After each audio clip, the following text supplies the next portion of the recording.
Bonjour tout le monde, j'espère que vous allez bien. Moi je vais bien par la grâce de Dieu.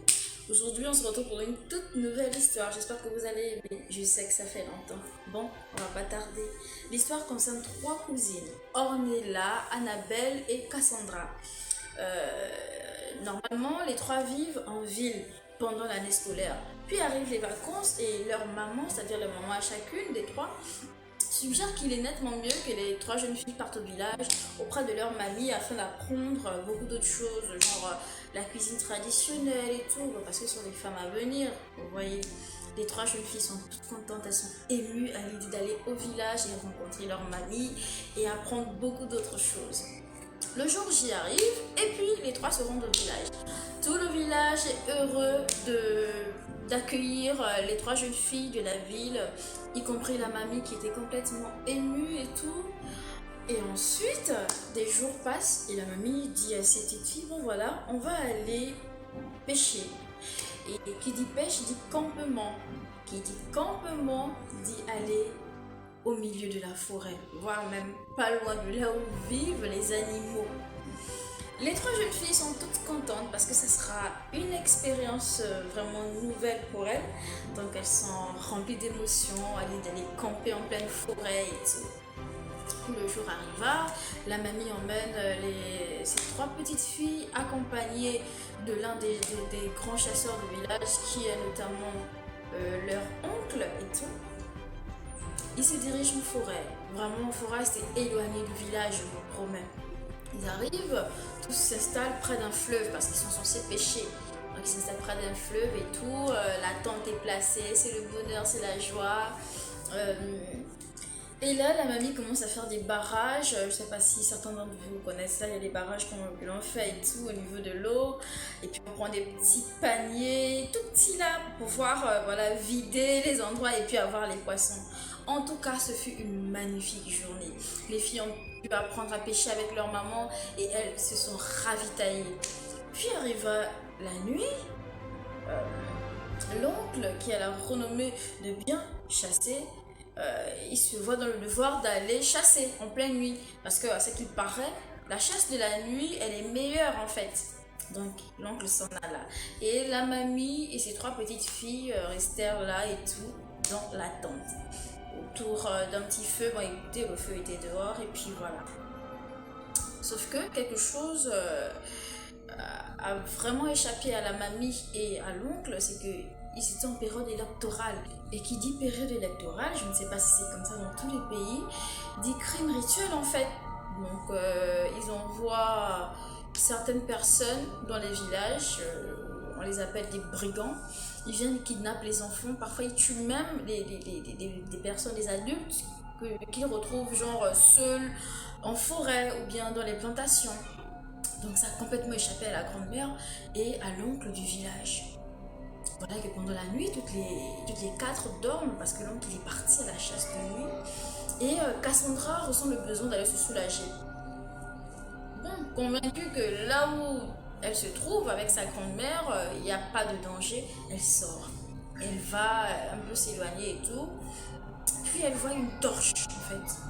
Elle est intéressée, elle se dit que bon, finalement on n'est pas seul, on est véritablement en sécurité.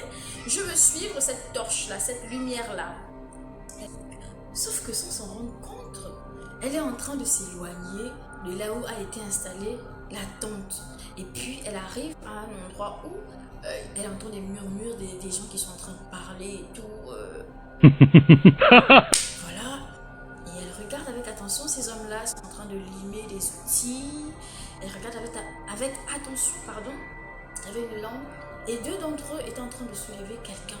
Mais la personne, en tout cas, c'était un corps sans vie parce que la personne ne bougeait plus et tout. Ils soulevaient cette personne. Vous savez, quand on est face à un danger imminent, notre corps nous fait signe, avec les poils qui se lèvent, les frissons derrière la nuque. Elle a senti que là, il y a danger, mais je gagne en temps. L'erreur qu'elle a eu à faire, c'est que quand elle a regardé, qu'elle a vu le corps, la meuf, elle a crié en fait. Et là, ça a attiré l'attention. Ah, elle a couru. Les gars l'ont poursuivie.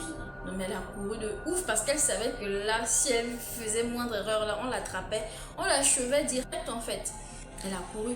Et quand elle a lancé le cri, la mamie a entendu. avec Pamela et Ornella. Les petits ont commencé à paniquer. La mamie a dit calmez-vous, je vais aller chercher votre soeur. Peut-être que c'est elle qui a créé la voir, peut-être une bête, mais restez calme, ne bougez pas, peu importe ce que vous allez entendre et voir. Les petites ont suivi le conseil de leur mamie. La mamie est sortie. Et pendant que Cassandra courait et tout, et que les hommes étaient à sa poursuite et tout, elle voit une panthère, vraiment, une panthère noire avec des yeux qui brillent. Non mais écoutez, cette panthère elle était juste majestueuse, mais en même temps effrayante. Et la panthère a commencé à grogner. Je vous assure que la meuf, son cœur a failli sortir. Et je ne sais pas, elle a eu une sensation d'assurance concernant la panthère qu'elle a eu à voir. Et elle a commencé à suivre la panthère. Elle s'est mise genre, voilà, la panthère est là. Et puis elle s'est mise derrière la panthère pendant que la panthère marchait. Elle aussi, elle était là, genre accroupie, à suivre la panthère. Les gars sont arrivés. Je vous assure qu'ils n'ont pas vu, ils n'ont vu ni la panthère ni elle.